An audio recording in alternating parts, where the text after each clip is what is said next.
Yo. Sorry I'm late, man. I want to apologize for my tardiness. Y'all know it's not like me. But today I had a good excuse. We'll get into it, man. We got a lot of stuff we want to cover today. We're going to Victory Talk about a lot of things, man. We got a lot of victory announcements on this episode of Victory Talk. Let's get into it.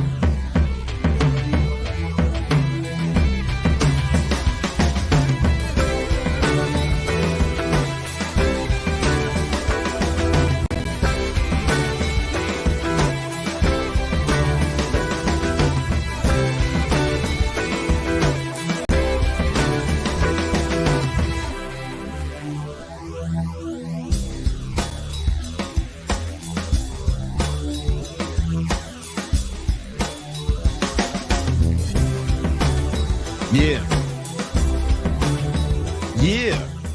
You know what it is. This is another episode of that Victory Talk. I am your host, Big Brandon Carter, King Keto, Gymnasium Jesus, BBC, the King of Ketosis, Keto Suave, El Jefe de Ejercicio, Jesus de Gimnasio. And yo, listen, man, we just another episode at Victory Talk. We got a lot of stuff we want to cover today, man. This is episode 127. All right, that's fantastic. We out here. I'm joined by my super producer slash co-host, the homie Nima. He out here, man, you know, making sure everything runs. I don't know how to work none of this. I bought all the other. I said, man, give me a list of shit to buy. And then he said, I don't want to know. I was telling the video team, yo, man, I want to make sure this happens. And he was like, okay, I'm thinking we can do this. I'm like, whoa. I don't want to know how you do it. I just want it done, man. I trust you, man. You got the ultimate trust. Appreciate it. Don't even tell me how it's done. Straight out of Iran, you know what it is. Middle East. And on the comments, man, in the comments, we got my sexy, curvy Latina girlfriend, man, in the comments. You know what it is. She can't wait to kick y'all out. If you talk crazy, say anything rude, inappropriate, you know, you gonna get out of here, man. This is not a place for free speech. It's only free speech for me. You in my house. All right. If you come into my house talking crazy, like he's talking crazy and I fuck you up, you can't be like, oh, free speech. No. The Second Amendment don't protect you from these hands. And it don't protect you from the like button, from the block button. The First Amendment will only make sure you don't get put in jail for talking crazy. Talk too crazy. You make sure that I get put in jail for fucking you up. Anyway, yeah, she can't wait to kick you out. So like, don't be the first person to get exiled today. You know what it is. We got a lot we want to cover today. Listen, Nima, I don't know if you know this. What happened? Well, we got some sponsors. Some sponsors? Yeah, we got some sponsors on this episode, man. You know, wow. It took a while. 127 episodes. Wow. Yeah. Well, listen, the first sponsor is Thot Repellent. Thot Repellent is the easy to apply spray to keep the hose away. It's been genetically engineered to keep away thoughts, sluts, hoes, stank hoes, and just bad women, but good women. They'll just smell it on you and it'll be like a normal aroma. But this will keep away all the thoughts, because the thoughts will ruin your life, man. Yeah, these bitches is out here wreaking havoc in men's lives, especially if you balling. If you a broke boy, you ain't got to worry about it too much. You know what I'm saying? They don't want you. They settle for you. They chasing the ballers. You know what I'm saying? They chasing the ballers, and they will fuck your whole life up if you let them. We got chicks out here getting pregnant on purpose. We got chicks out here accusing people of doing shit that they ain't did. We got chicks out here. We got thoughts out here marrying dudes, divorcing, taking half their shit. Tom Brady had to pay Giselle a whole bunch of money, and she cheated. Ain't that some shit? Your wife can fuck his wife fucked the karate teacher. He divorced her, and now she gets millions of dollars. That's wild. She got rewarded for it. That's what. But had he had Thot Repellent, he wouldn't have ended up with her. You know what I'm saying? Jezebel, this should be her name, not Giselle. It's Jezebel. Jezebel must be Brazilian for Jezebel. Anyway, had he had Thot Repellent, he'd be safe, right? Because this has been genetically engineered by a team of Iranian scientists, led by Nima, of course. Under the ground. Yeah, it was underground, man. You know, you can't run the kind of experiments we running. You can't do it in U.S. Wow. Yeah, the FDA is laws against cruelty and shit, so we couldn't do the experiments in the U.S. But now that we got the experiments done in Iran, where it's basically you can do whatever you want with enough money, right? Anything. And now that we did the experiment, the research over there, we're bringing it over to development back stateside to United States, some American jobs. All right, you know what I'm saying? The immigrants only took, the foreigners only took the development job. The research job. The development job is going to happen in the United States, but we need your help. We're crowdfunding this shit. All right. All your super chats going to go towards the development of Thot Repellent. This is a real product. This is a real product that will be delivered to the people, but it's going to be it's for us by us, like FUBU. All right. For us by us. All right. So we got your super chats go for it, go towards it. And but you don't need it if you ain't balling. That's why we have a free newsletter, our second sponsor, Big Money Methods. Big Money Methods is the newsletter written by me and the homies that show you how to get big money. First link is one of the links in the description, right? Yeah, one of the links in the description. You go ahead and you click that link, put your email here, and twice a week you're going to get emailed articles about how to get big money. You know what I'm saying? Written by me and the homie Scene and the homie Chris. Scene is one of our top copywriters here at my business, High Ticket Trainer, and Chris is one of my top salespeople, and they're just good guys. And then I wrote a lot of the articles too. All right, so you want to check it out. You want to check it out for sure, and it's free. It's free. That's the beauty of it. And if you really want to ball, we got a free Discord that accompanies this podcast. It's called the Victory Unit Discord. All right. Now in there, I got free courses. I got free courses on how to get ripped. There's a free course called Direct Hit that I used to sell. It's really good. It's really good. All right. It's free. Help you get shredded fast. All right. Then I got another free course called The Baller Mindset. It's the best course on how to build the mindset, how to build the mindset necessary to make money, to be a baller. Right. And it's free. I guarantee you it's better than almost every other course on the subject. All right. So go ahead and go ahead. No, I saw something funny. So go ahead and type that.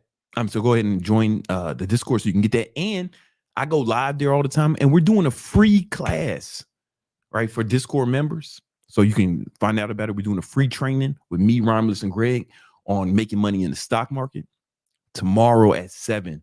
All right. You can find that in the Discord as well. And last thing before we get started,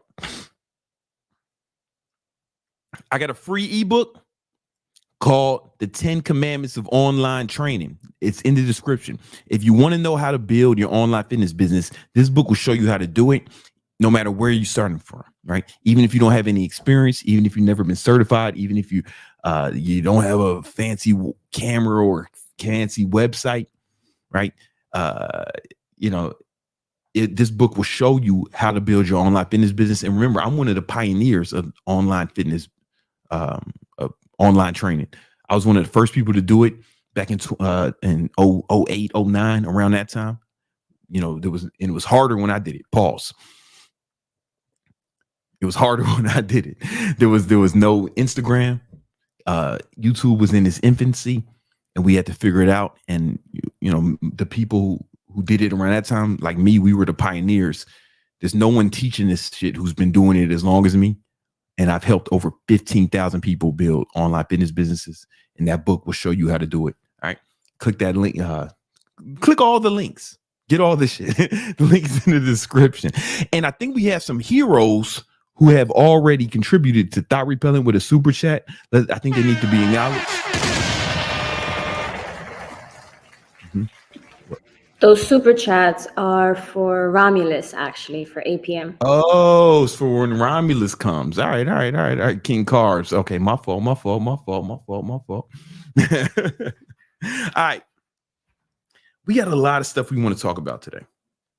We got a lot of stuff we want to cover. All right. Now, before we get into it, one of the reasons I was late is because I did a podcast with the author of this book, Pitch Anything. This book, I've talked about it before on the podcast, but this book, it's one of my favorite books on sales. And I make my whole sales team read it. And it's like the gospel to us. It's like one of the books that's like the gospel to us. I probably went through it over 100 times. And then when the author reached out to me on Instagram, I guess he has a podcast. He asked me to be a guest. I was like, hell yeah, let's do it. And it was super dope. I'll let y'all know when it comes out because we were talking and I told him how much this book influenced me. And then we did some sales role play, right? We did some sales role play, and it's with like someone who I looked up to. We were doing sales role play with, and he was the customer, and I was the salesperson, and I did a real good job, man. He talked about how good he talked about how good. He gave me a lot of praise, which makes sense because I'm a master, right? But I'll point that. I'll get that to you. We'll make sure you guys get the link to his podcast when it comes out. It's super, super important. But one thing I wanted to mention was I am coming out with a free sales training in the Victory Unit Discord. As soon as we get to 20,000 members, I'm gonna come out with a free sales training. And you know, I've been doing sales for like 30 years. Right. Because I started working with my dad, like, okay, officially doing sales for 25 years. Unofficially, depending on what we're talking about, what we selling. Right. But if we talk about officially in a legal sense, 25 years. I started out in the fitness industry and I've done millions of sales, me, myself, but I've also trained tons of sales teams that have went on to do over 8-figure sales teams. And I think it'll be a good sales course and it'll be free in the Victory Unit Discord. Once we get over to 20,000 members, how many members we got now? We are on the 16,000s. 16,000. Over 16. All right, man. You guys better get to it. If you want that sales course, man, make your friends and family join. If you want that free, if you want that a free sales course. All right. Now, have y'all seen, real quick, man, have y'all seen the video I put out about Trump and Biden? I put it out like yesterday, right? And in the video, I was talking about, I'm pretty sure Trump's going to win. Like before, to be clear, I have no allegiance to the Democratic Party or the Republican Party. I am an independent voter. All right. I'm an independent voter. I'm not a Republican or Democrat. I'm not conservative or liberal. I agree with some conservative things. I'm conservative about some issues and I'm liberal about other issues, right? I could probably be a Republican if it was all about small government and low taxes. You know what I'm saying? But it's not all about that. So like I agree with both sides on some issues and I disagree with both sides on other issues. But I think Trump is going to win just because I think Trump is the best marketer of all time. I really let me tell you why. This probably could have been a video if I would have thought about it, right? But why I think he's the best marketer of all time. One of the reasons he became president without holding any form of office ever before, right? He never held public office and became president. That only happened one other time. Only other guy to do that, you guys know who it was? Dwight Eisenhower. Dwight Eisenhower did it. Now, he was a 5-star general during World War II. He saved the world and killed Hitler. Okay, yeah, make him president. Sure. Trump was just a dude with money who was talking crazy. But he's that. I don't think anyone else could have did that. I don't think anyone could have did that. So I think he's going to be difficult to beat. I really think he's going to be difficult to beat, especially now that Sleepy Joe dropped out the race. He dropped out the race. So now what they're going to do is, what I was thinking was, okay, if I was in charge of the Democratic Party and they was asking me, hey, King Keto, Gymnasium Jesus, we need you to save us. What should we do? I'd say, hey, assholes, forfeit this election, man. Just punt this shit, right? Just punt this shit. And let me tell you why. You're not going to parade some asshole out here and have this person campaign for 4 months and beat the greatest marketer of all time who's been campaigning for 4 years. I don't think there's a version of reality where that shit will happen. Somebody says Allah is the greatest, and I would love, like, the Muslim community to know that I agree with everything y'all think. I have no problems with y'all ever. But we're talking about like humans, they're just talking about men. I wouldn't dare compare a man to the Most High. All right. We're just talking about people, humans. All right. I want all the Muslims to know I love you all. Everyone. I never met one I didn't like. I want to be clear about that. No ambiguity. Y'all are the best. Catholics was tripping during that crusade shit, man. I ain't like it. I thought it was whack. Anyway, all right, let's get back to what we're talking about. Just want to know, I don't want no smoke. All right. There's no way you're going to parade some asshole out here and have this motherfucker beat Trump in 4 months, right? When he's been campaigning for 4 years and he's the greatest marketer of all time. Right? I don't see the way to happen. I think I would tell them to just punt this election, focus on the House and Senate.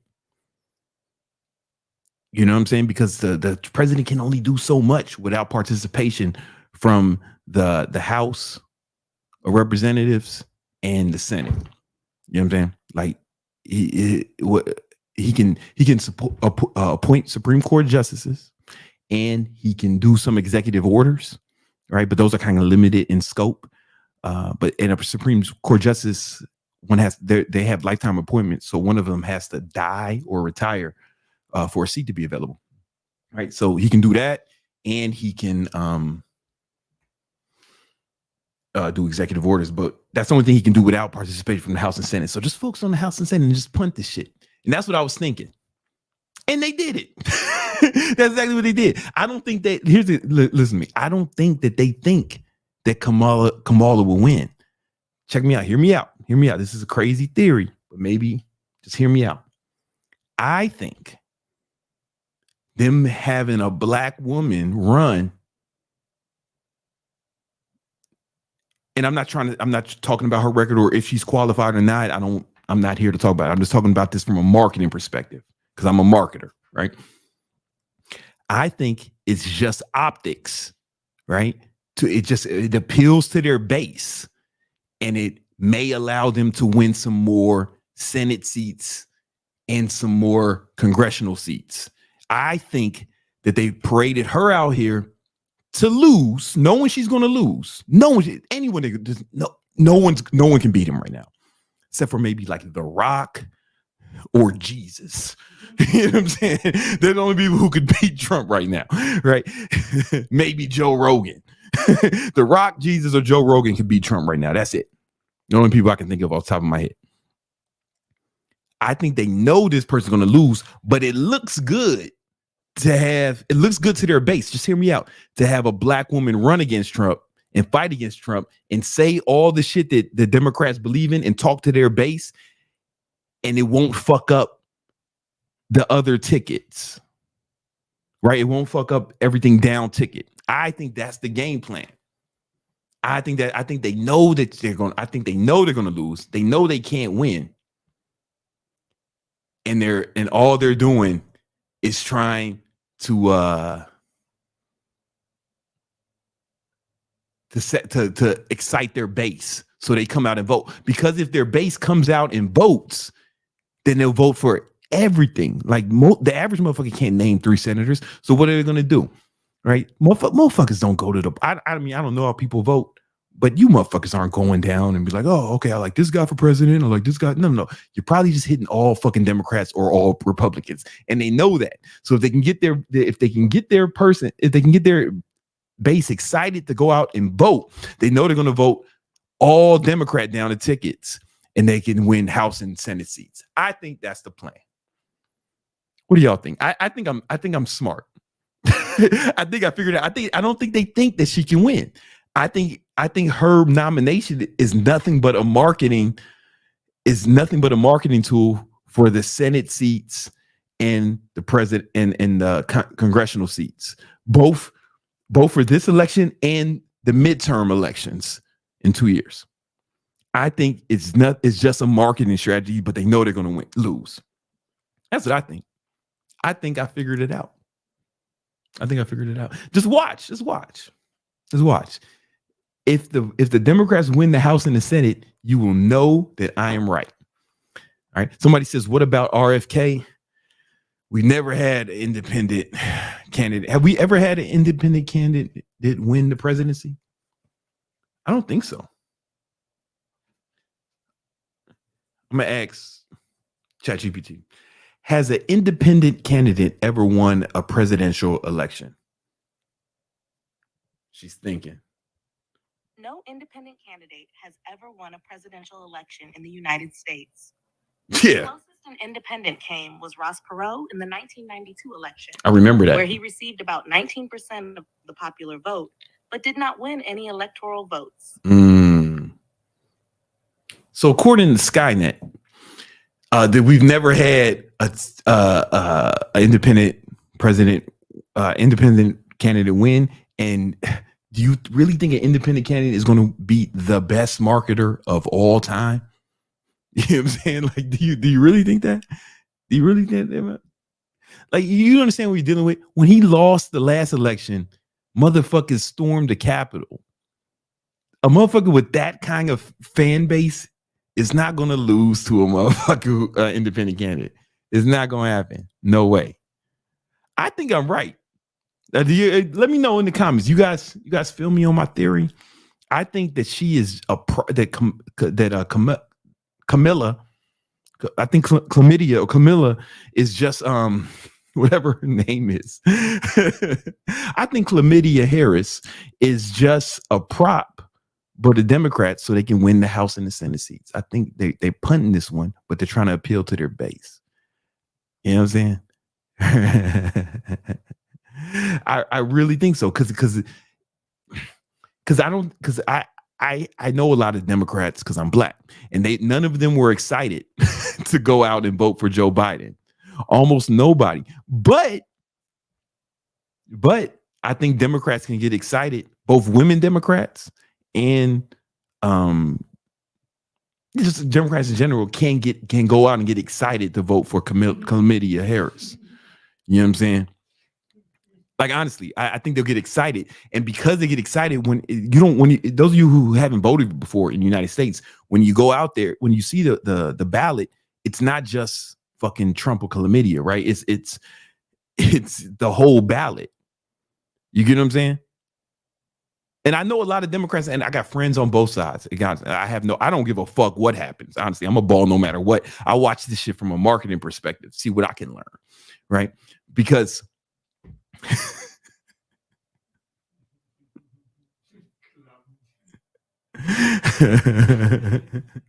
because I got friends who on far left who campaigned for Bernie Sanders, and I got friends who stormed the White House. One of those guys was my boys. He got arrested. He was in prison for storming. I'm sorry, not storming the White House, storming the Congress, or on what is it, January 6th, or whatever the date was when Trump and his homies, man, when Trump told them to keep fighting, and when they stormed the Capitol building. My fault. When they had this, that was one of them was my boys, like a good friend of mine, and he went to prison. You can't break into government buildings and start breaking shit. Even I know that. You know what I'm saying? So I'm just saying, I got friends on both sides. I do not give a fuck who wins. I'm gonna ball no matter what. And y'all gotta have that same attitude that no matter what happens, you gotta ball no matter what. Like for real, don't let this shit become your personality. Straight up. We have a system of checks and balances. No conservative president has ever been able to be as conservative as he wanted to be, and no Democratic president has ever been able to be as liberal as he wanted to be. Except for maybe what's his name? The dude who signed the Civil Rights Act. I want to say, because it was after Kennedy died. It was the homie Lyndon Johnson. That was pretty liberal.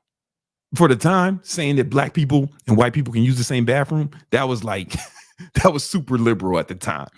In 1964, allowing black people and white people to use the same bathroom and go to the same college, go to the same schools, that was super liberal at the time. That was like, and Lincoln was allowed to be a lot more liberal than he wanted to be, because back in those days, it was the Republicans who were liberal and the Democrats who were conservative. But after Lyndon Johnson signed the Civil Rights Act, all the Democrats became Republicans and all the Republicans they switched sides for obvious reasons, right? For obvious reasons. But other than that, man, it's not really like that no more. And here's the thing. If you see a motherfucker talking about they like Chlamydia Harris, like it's not a good reason to hate someone. And if you see someone saying they like Trump, that ain't a good reason to hate someone. You got to remember, man, as Americans, we all have more in common than we're different. We're more the same than we are different, straight up. And we need to, if we can highlight those differences, then we can find common ground and make progress. But when we highlight our differences or the things we disagree on, it sows division. And that division is, I think that division within America is the biggest threat we have. It's a bigger threat than any outside forces. And you know who else says that all the time? Is the homie Ray Dalio. The homie Ray Dalio, billionaire.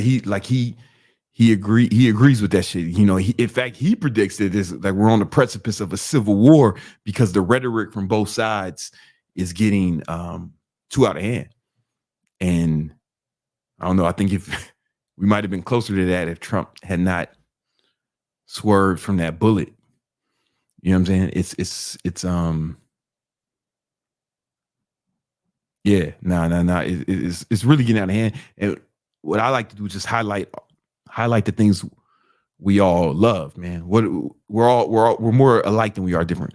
We all want to put America first. Americans, right? Right, Nima? Yeah. Yes, sir. Yeah, he's a citizen now, so snatch that green car. We all want to put America first. We all want America to succeed, right? And we all like big booty bitches, all of us, right? Even the women can appreciate a bitch with a dope booty. We all can. I think that's something we can, as Americans, that's something we can all agree on. We all love ass. We all love titties. And I think if we just focus on that, we can find some common ground, right? Let's start there, ass and titties. Then we can worry about tax rates or, you feel me? That's what I believe. I think we have a super chat. That's it.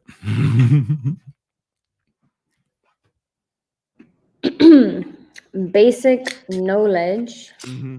I've seen your video on Chilipads. In your opinion, is this a 10-10 purchase? Thoughts?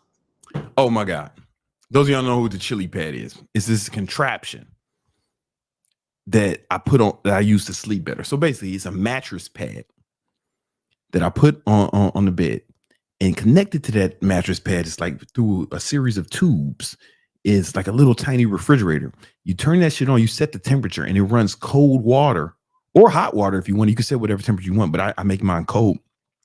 And it runs cold water through the mattress pad. So what it feels like, you know, the cool side of the pillow. You know what I'm talking about? You flip the pillow over and it's all cool. You know how good that feels for a few seconds until your body heat warms it up. Your hot ass head warms it up, man, to your hot face heats it up, right? But for a few moments, it feels fantastic. Imagine if your whole body felt like that all night. That's what a Chilipad does. I'm not paid to endorse this shit. I will take the money if you fucking nerds are watching. But I'm just telling y'all what's good. That is that shit. Right? So I really became a believer the other night. There was a huge storm in Miami over the weekend. And a lot of the power went out in a lot of areas of downtown Miami. And the air conditioning in my building went out. My girl woke up blazing hot because the Chilipad's only on my side. You know, mi novia no gusta frio. So it was only on my side. And I didn't even notice it, man, because my Chilipad is like a thermostat. And it's going to stay at that temperature no matter what. So I was fucking chilling. I felt great. I slept like a drunk baby. You know what I'm saying? Which is good. You can't say you sleep like a baby because everyone who says that doesn't have babies. Babies don't sleep well at all. They wake up in the middle of the night and almost die a few times. That's how babies sleep. Wake up in the middle of the night, suck titties, and then try not to die for a few hours.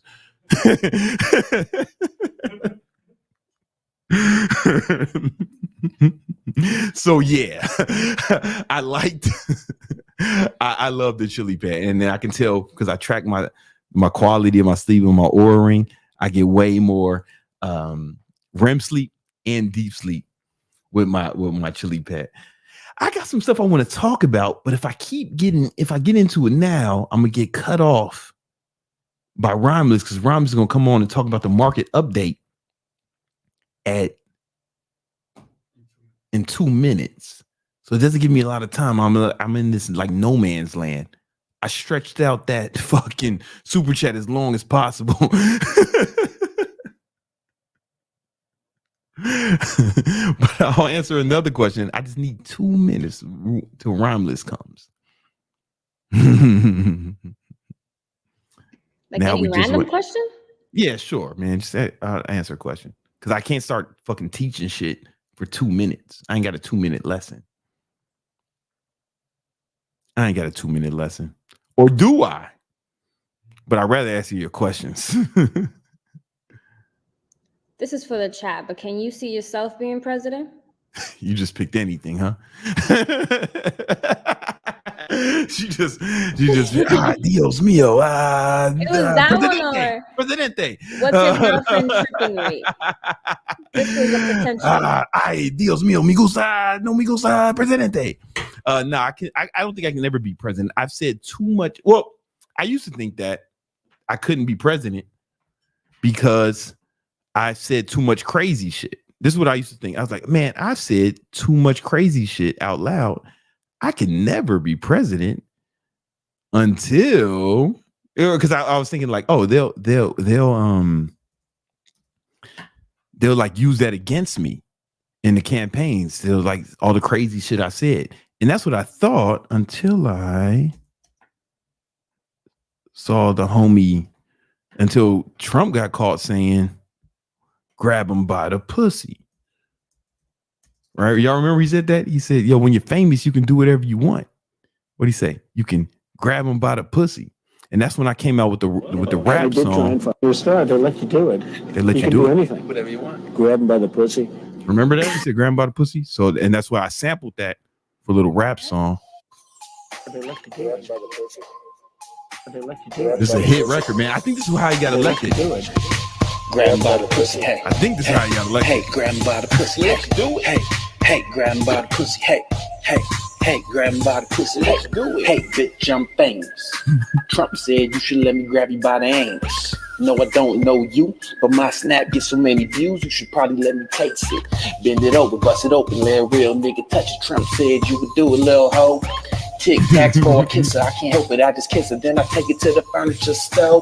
Raymond and Flanagan. If you let Brandon in, I am so horny that I'll fuck a mannequin. Bitch, can you handle it? It's nice to meet you. If you let me smash, I'ma take it to IKEA. They let you do it. They let you do whatever you want. They let you do it. They let you do whatever you want. They let you do it. They let you do whatever you want. You a star, yeah. They let you do whatever you want. You can grab him by the pussy, grab him by the pussy. Grab him by the pussy, grab him by the pussy. He did not fulfill this promise. We elected him thinking they would let us do whatever we wanted. Hey, that was hey, grab him by the pussy. Hey, grab him by the pussy. Hey, grab him by the pussy. You a star, yeah. They let you do whatever you want. You can grab him by the pussy, grab him by the pussy. Grab him by the pussy, grab him by the pussy. They let you do it. Grab him by the pussy, grab him by the pussy. You a star, yeah. They let you do whatever you want. Hey, do it. Hey, grab him by the pussy. Hey, grab him by the pussy. Hey, do it. Hey, grab him by the pussy, you a star, yeah. They let you do whatever you want. They let you do it. They let you do whatever you want. They let you do it. They let you do whatever you want. They let you do it. They let you do. He wasn't winning in the polls until this came out. They let you do whatever you want. You can grab him by the pussy, grab him by the pussy, grab him by the pussy, grab him by the pussy, grab him by the pussy, grab him by the pussy, grab him by the pussy, grab him by the pussy. They let you do it. That's what he said. They let you grab him by the pussy. So I say all that to say, maybe with all the crazy shit I've said publicly, maybe I could still be president. After Trump said that and he was still president, maybe I still can be. You know, hey, speaking of grabbing whatever you want, I think we should grab some gains from the stock market with Romulus in the market update.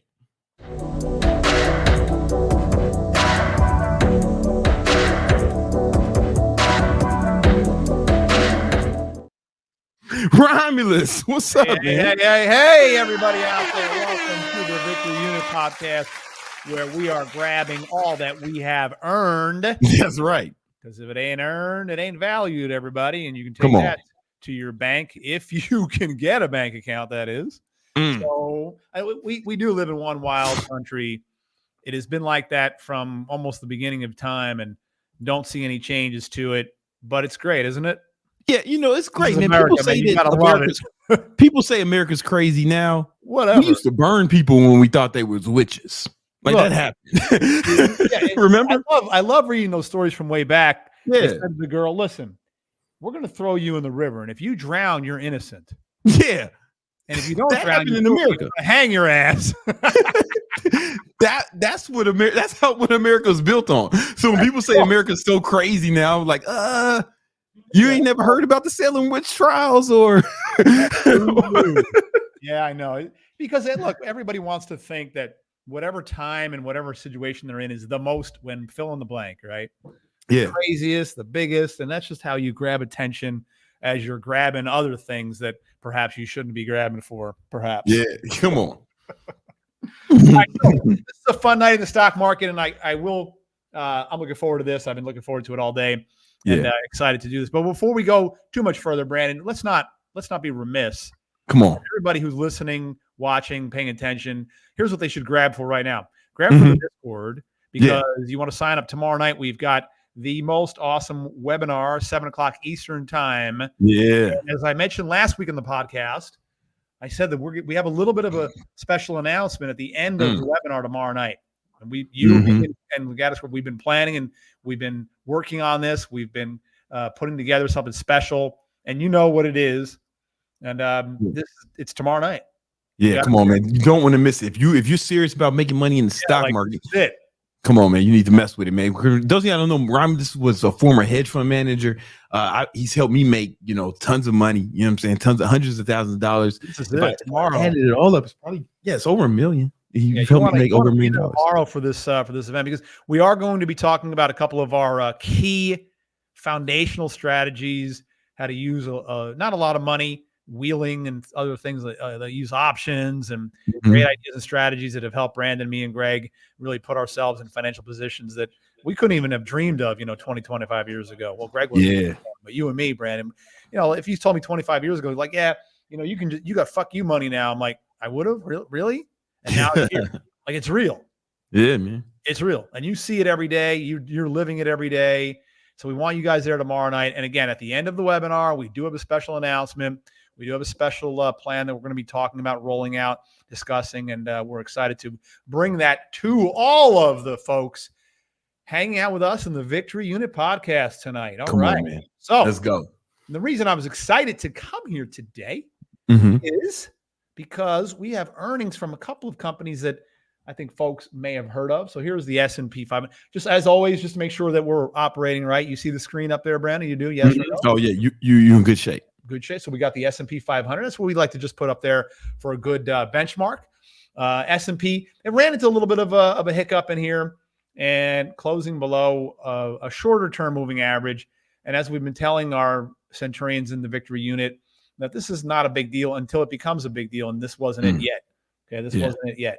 So, I mean, if the bigger investors, the major players, the ones with trillions, not even billions, if they were seriously concerned, I mean, pick a thing like the election. Okay, that's over the next 3.5, 4 months, let's say. It does have the potential to change the direction of America. America is by far the largest economy, the most influential force on earth. It's not even close. This is important. It is important. Of course, you want to pay attention to this and try to get a handle on this. And not next week, but probably September area on the podcast, we will be talking about ways that you can position yourself for an either or victory, that you win either way. And if you pick certain trades that favor one candidate, and if that candidate doesn't win, that you won't get hurt. So I need to know that because I have a pretty good idea who's going to win. I have a pretty good idea too, but again, we're talking, Brandon, don't forget this. This is crazy ass America. Yeah. So, no, man. Crazy ass America. Anything can happen. That's why I said pretty good idea. Happen, man. I mean, anything can happen. I could see if you told me like that Trump was going to win, Reagan Mondale kind of a landslide, I'd say, yeah, okay. If he told me that Harris was going to win by a bunch, I'd say, yeah, okay. I mean, I can see either one. I'm telling you. I'm telling you, anything can happen. I learned that. So, but just we'll talk about that in about 5 or 6 weeks. So you guys always make sure you come back to the Victory Unit podcast. Of course, there's always reason to keep checking in and making sure that you are tuning in. Okay, so S&P 500, not a big deal though, because the selling doesn't continue. And again, if the big money, the $1 trillion investors, if they were seriously concerned about what is happening in the US of A today, these prices would be lower, and they would still give us opportunities to take advantage of much lower prices. Okay. So the real damage hasn't been done yet. We haven't seen cuts deep enough to suggest that we have a faltering body out there, at least not yet. So that's the case. All the major indexes remain in uptrends to varying degrees. They're playing the small caps because interest rates have been coming down a little bit. And they're talking about a Federal Reserve interest rate cut, not next week, but in September. Smaller companies depend more on larger borrowing amounts. They're more dependent upon that. They're more susceptible to the changes of Federal Reserve interest rate moves. So you do see a pickup in the small cap company index, which is a positive for the broader stock market, by the way. Okay. So the reason, though, that it was exciting to come on today is because Google and Tesla both had their earnings today. Okay. Both had their earnings today. So Google, quite a bit larger than Tesla. So we'll start with that one. And you won't see what I'm looking at right now. I'm looking up a quote because TradingView doesn't have the updated information on Google. So the stock right now is trading at under 180 a share. So not a terrible loss. It's right under the 50-day average. So right about where these two closes came in last week. That's kind of where it's trading right now. So it's not getting wiped out. It's not getting hammered. Nothing disastrous is going on, at least not right now. At least they beat their earnings too by a lot. They beat the earnings, but as you know, when you have a stock that runs up like this, as it has, we talk about this quite often during earnings. Expectations end up going farther and higher than what the company is able to produce and answer to. Yeah. that happens a lot, not all the time, but it happens a lot, especially after stocks have been running up and up and up. Mm-hmm. And this is something that could serve as a little bit of a warning to NVIDIA traders and investors when their earnings come out next month. They're an August release, not a July release. That's something you want to be watchful for, because we all know that for the past year and a half, NVIDIA has basically gone straight up. Mm-hmm. And it might not be this quarter, but at some point they will disappoint because they will not be able to meet the lofty expectations that are baked into the lofty stock price. Mm-hmm. And that's exactly what happened to Google. Google's a fine company. They're doing fine things, but it just had run up too much to answer to their ability to come out with a beatable earnings again. So again, the stock is trading at about 180, 179, 180 as of right now. Tomorrow morning could be a different story, but that's what's going on right now. And they've been saying that they're putting a lot of money into AI investing wise. And they say it's going to be taking a while before those investments start to pay off for corporate earnings. Anyway, that's what's going on there. Tesla's having a little bit more of a problem. Tesla did run up a bit, but not like Google, not like Microsoft, not like Amazon or Meta. It had been getting his ass kicked for a long time. I was asking. I remember I was asking for weeks. And when Greg was on here, I was asking, "Hey man, should we short Tesla?" He talked me out of it, thankfully. But it had been getting his ass kicked until like fairly recently. Yeah, so it goes up, right? It goes up on. They were talking about how many cars they sold for the month or the quarter. This was before the earnings came out, and the stock is down. I'll get a look on Tesla. Give me a second here as I pull this one up. Tesla's trading at about 228 right now, so right about here, give or take, a little bit under that line. But it hasn't given up all of the move that it took off on in late June, early July, over the past month or so. And based on the volume profile of the run-up, the breakout run-up, starting about here, every day, a lot of days, the stock was going higher. The volume was going higher. This is a very bullish scenario. Yeah. And I've been saying that I wasn't going to chase it. You know, I own, by the way, before we go any further, this is a disclosure in my IRA account. I own TSLY, which does move in the same direction as the Tesla stock. So I've been benefiting from this run-up in more ways than one. But I would be an adder of that. I would add to my position if it falls back enough, and tomorrow might be the start of enough. All right. It might be a I like the sound of that. To get in. I'd like to get in about under 220 a share. Okay. It's trading, like I said, about 227 right now after reaching, let's give a quick 271 a few weeks ago. Based on the volume profile, a very enthusiastic and explosive move up. A lot of people wanted in. And I believe that if the stock were to fall enough, the people that were buying here will say they want more.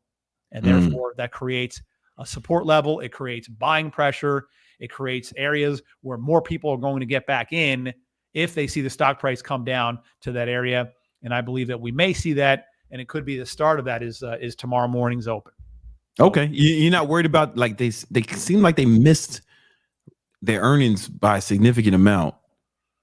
Yeah. Well, they beat on the revenue by 4%. They missed on the earnings by 15%. But Tesla, has never been a stock that trades on the current earnings. That's true.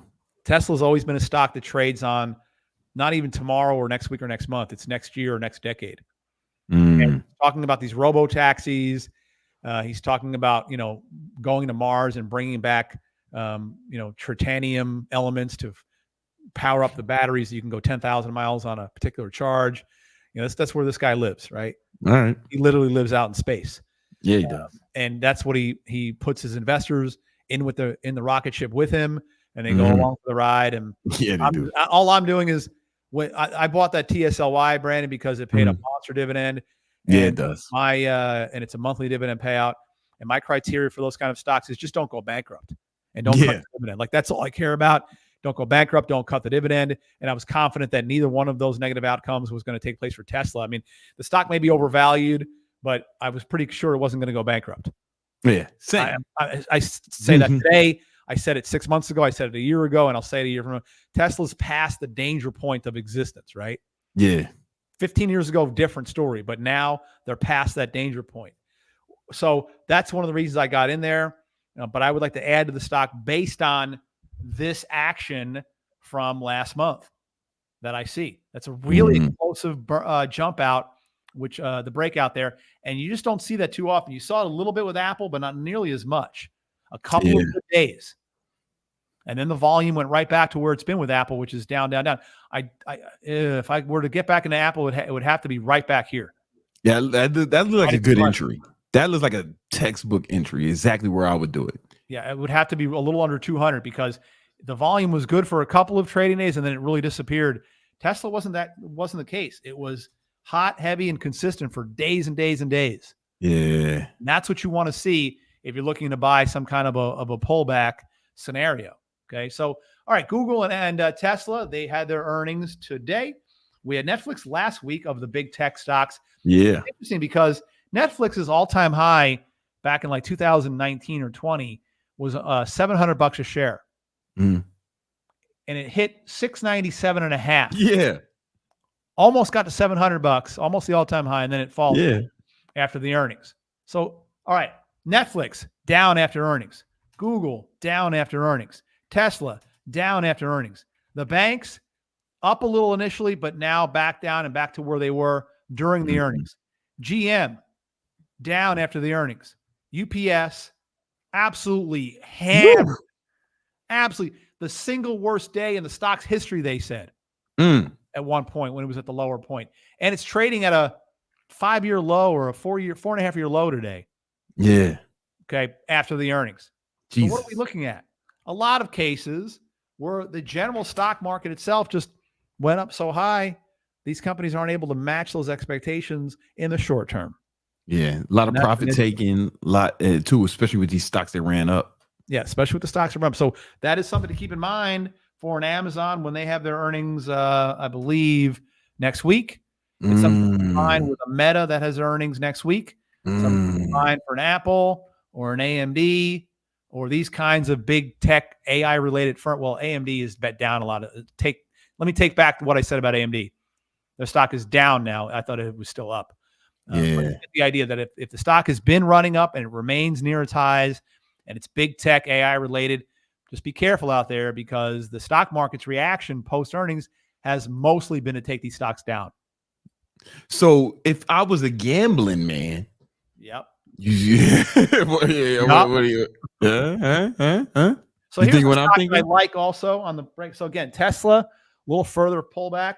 I'd be looking to have that. What is that? Is that GE? General Electric had been consolidating nicely, and it broke out on volume. That's a textbook. Oh yeah, you see that back. If it does pull back to the highs over coming days or weeks, then that would be an add to environment because again, that's an explosive move, and you got to figure that the traders that got in there want more, and the people that missed it want an opportunity, and that all adds up to a stock that has support. If it does, I don't chase those things, but if it continues if it does fall back, then you have a chance to get into a good breakout situation.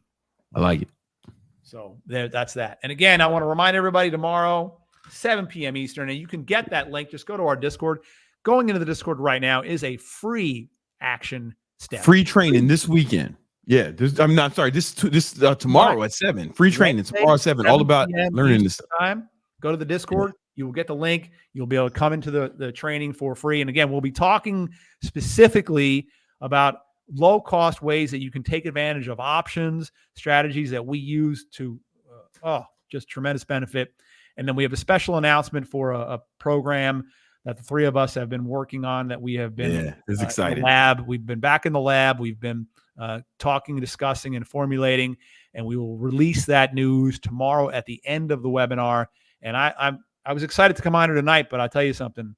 I'm really fired up to get there tomorrow and bring that news to everybody. So, all right, it's gonna be. You got some questions, Romulus. Let's do it. Some people ask you questions, man. We got super chats.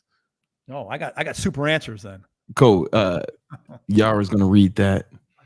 Okay. Good entry point for buying leaps and selling poor man's covered calls on BITO. Okay. I actually, disclosure, I own BITO.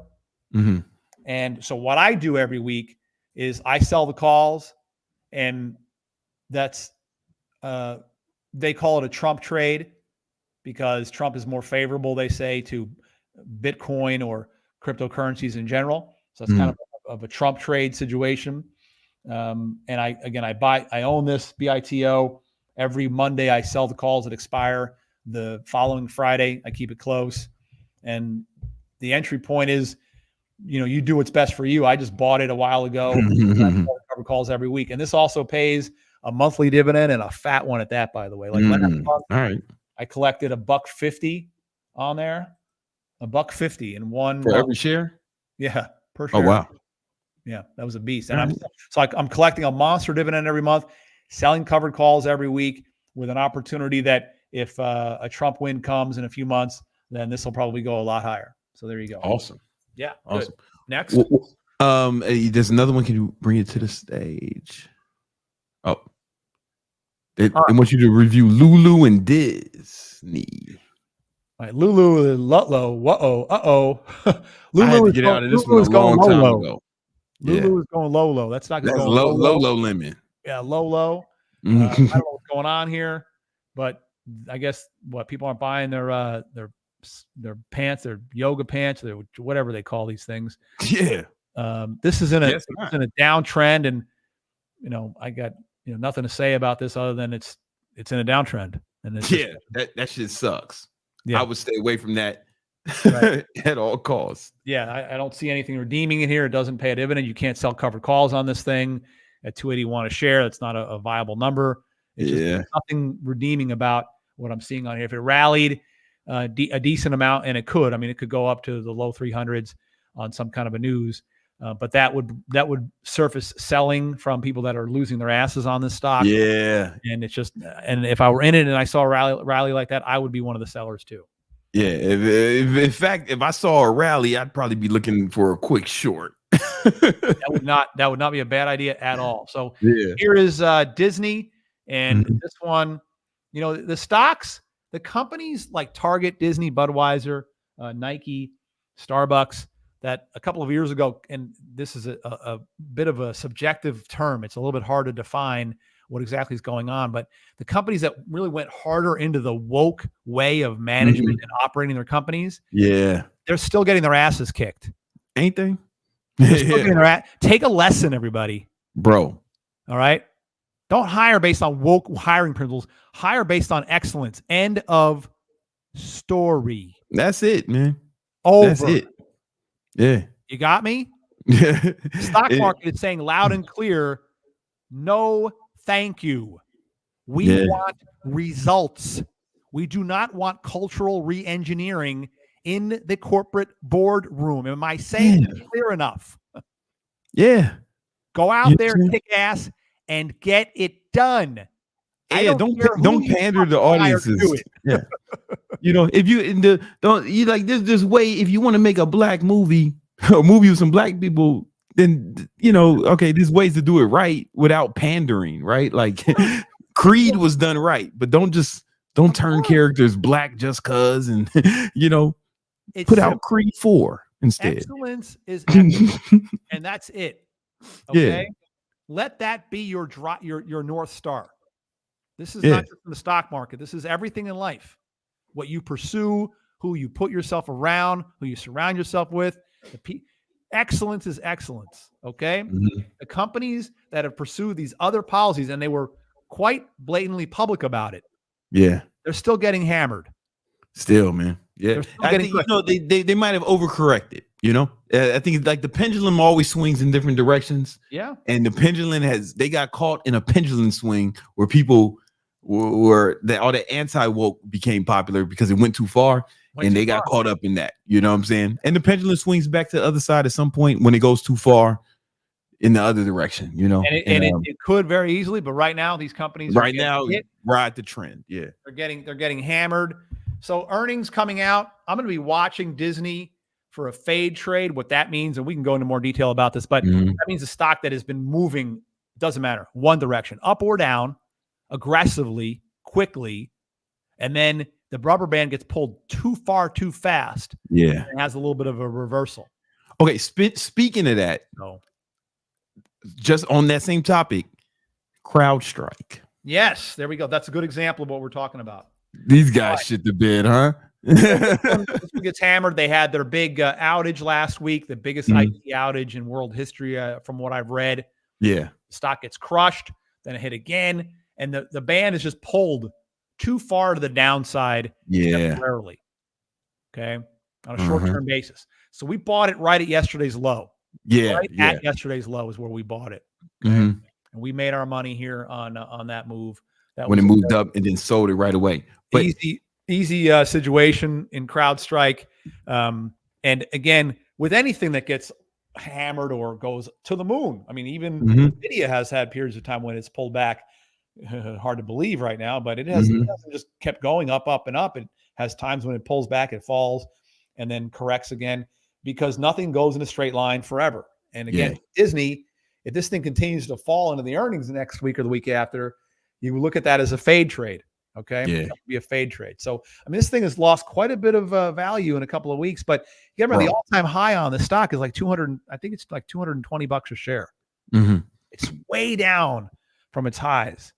This is a whole different company than it was 15 years ago. A whole different thing. It doesn't even resemble what it was anymore.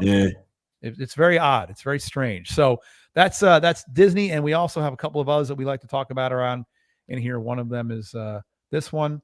Oh yeah, it's right at its 200-day moving average after giving man earnings tomorrow. So this would be a stock if you play this, and it could be a great earnings play tomorrow, and the stock could go up a lot.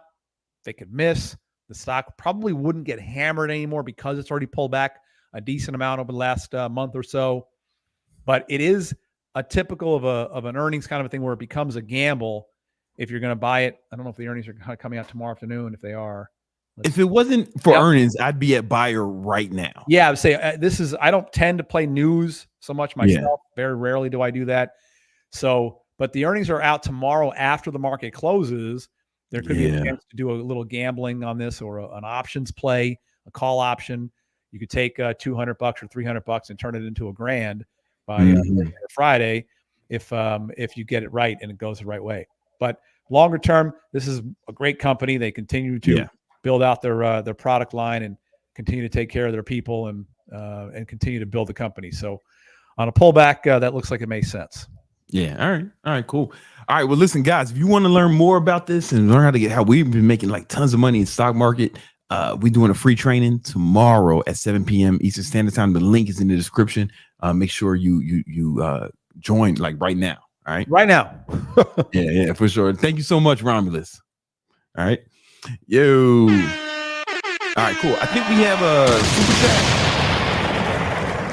chat. We have Hamza. Hey, Brandon, quick question. You inspired me to make a calendar. What are 3 habits, skills, things I need to include to become successful? Thanks.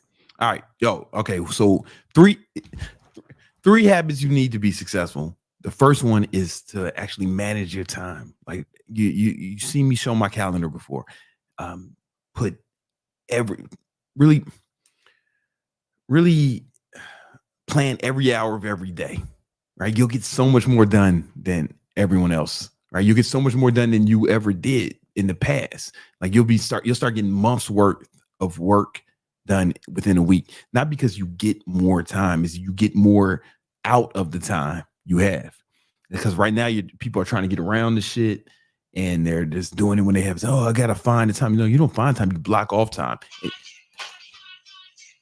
Right? So the calendar would be number one. Like I am nothing without my calendar.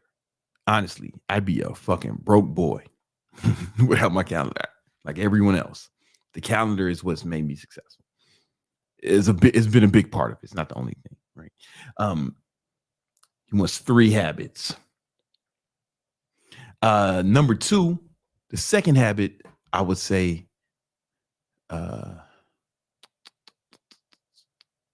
just off the top of my head, calendar is number 1. Number 2, I would say, man, knowing Oh, yeah, yes. It's planning out your goals. And when I say planning out your goals, like people say they have goals, but they don't have like real goals. So a real goal, it has a detailed plan and a deadline for every step. And I have videos about that, right? A detailed plan. And then for every step in that plan, you have deadlines, like when you're going to accomplish this part of the goal, when you're going to do this part of the goal, right? And then you put when you're going to do each step, not when each step is going to be done, but when you're going to do it, you put that in your calendar. So some of these things will be like, I have a video on it, but some of these things will be things you have to do on a daily basis or recurring basis. Some of these things will be things that you do once. Like, for example, if your goal is to get in shape, all right? So your recurring goal would be to go to the gym 3-4 times a week. So you would put that in your calendar on a recurring basis, have like a schedule when you do it.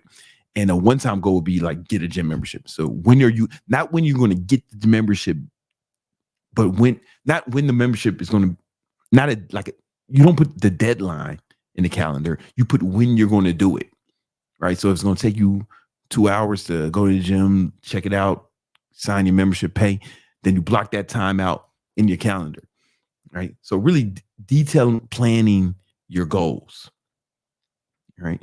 That's why most people don't accomplish the goals, because they don't have a detailed plan. People don't plan to fail, they fail to plan.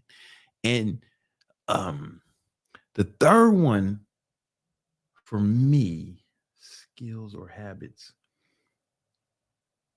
like these are things that everyone can use, right? So there's some things that are specific to me, right? But I would say tracking, like when you learn to when you track your progress on anything, you're going to improve performance. So there was a study. Let me see if I can find it real quick. There was a study on here's a study. This was done by Duke University, where they showed that for example, just by tracking your diet, all these, so the people in the gray, all they did was track what they ate every day. That's all they did, was track it in MyFitnessPal. Nothing complicated. Just track what they ate every day. These people lost weight without even be given a plan. They weren't given a plan with caloric deficit. They weren't given no low carb. They weren't given the Atkins diet. They weren't given vegan diet, nothing. All these guys were told to do was just, hey man, track what you eat in MyFitnessPal. All of these motherfuckers lost weight over 3 months. And then they stopped making them track for 3 months. But check this out. 6 months later, they had gained 3 months later, they had gained a little bit of fat back, right? But they kept most of it off, actually, because that's enough time to build better habits. And when you're tracking stuff, you make better decisions when you track, right? And you're observing what you're doing. So, me, I track all types of shit. I track how much water I drink each day. I track my calories. I track, time I spend on certain tasks. And every time I track these things, everything you track, you'll improve. Everything you track, you improve. I'm telling you, there's a study, Duke University, there was no diet. Just fucking track what you eat. If you're not tracking, you slacking. Tracking progress, it's a fucking cheat code. But ain't nobody gonna do this, man, because you know what I'm saying? Y'all lazy. Oh, he just says he didn't see his chat. Oh no, he said that before. Okay. Are there any other ones or what? Was that what we got? Yeah, we have the guy that said he didn't see his chat, Mr. Biofex. Okay.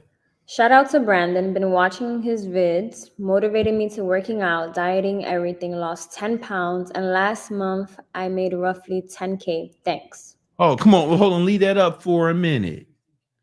He made 15K. Let me leave that up for me.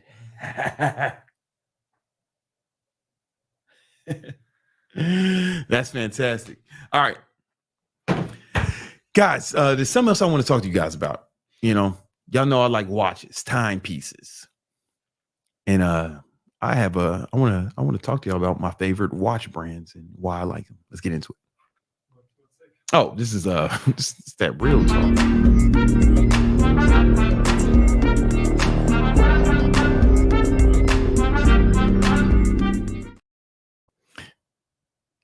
like watches. I like watches a lot. I started getting into watches maybe 5 years ago, like right before the pandemic. A friend of mine gave me a Rolex. My boy Derek Moneyberg, he gave me a Rolex Datejust. And before that, I just wore Apple Watch all the time. But I started to like timepieces. I got into watches and I got like deep into it. And I've spent hundreds of thousands of dollars on watches. And I probably spend more time thinking about watches than normal for someone. So in this video, I want to rank and break down, in my opinion, I want to rank, in my opinion, every watch brand. All right. Now,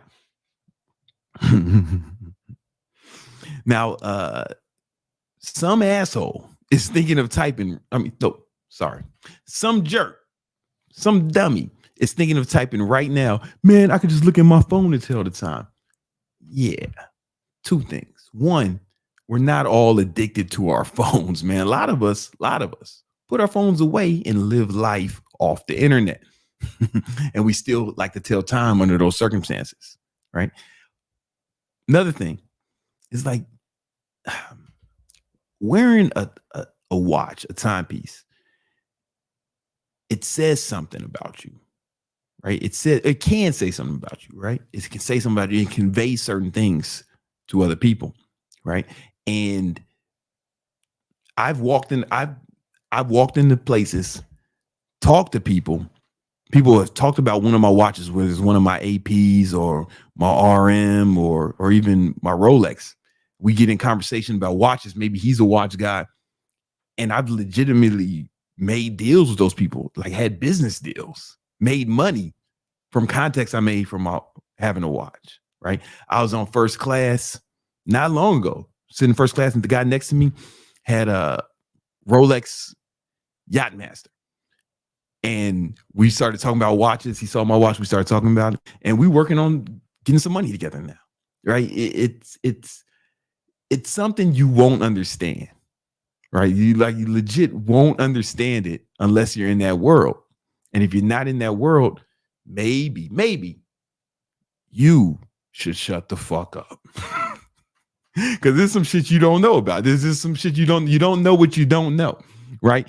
And before I get into this, I want to also say, hey man, I do not buy watches as investment pieces. I ain't out here flipping watches. That sounds like some broke boy shit, right? You know, all the watches I have, I keep forever, you know, and I'm not out here trying to make money off watches or speculate on them. If I was going to speculate on something, if you're going to speculate on something, I'd rather you buy like leap call options on something, or it's a way better invest.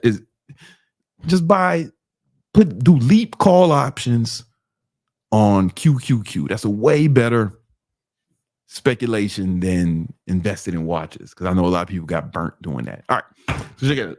Here's the ranking system. I got it as trash, meh. I want to change that to would buy. Okay, let's start this over. Okay. You know, I'm gonna change this to maybe. All right. Nah, I'm gonna change it to. All right, yeah, cool, but not for me. All right, cool. So here's the ranking system: trash, me, cool, not cool, but not for me. Would buy, baller, and balling out of control. All right, and I got a bunch of watch brands here, and we're gonna go through them. All right, we're gonna go through them. So let's start. I can't read this. We ain't gonna start. Okay, I'm gonna be honest with you. I found this fucking.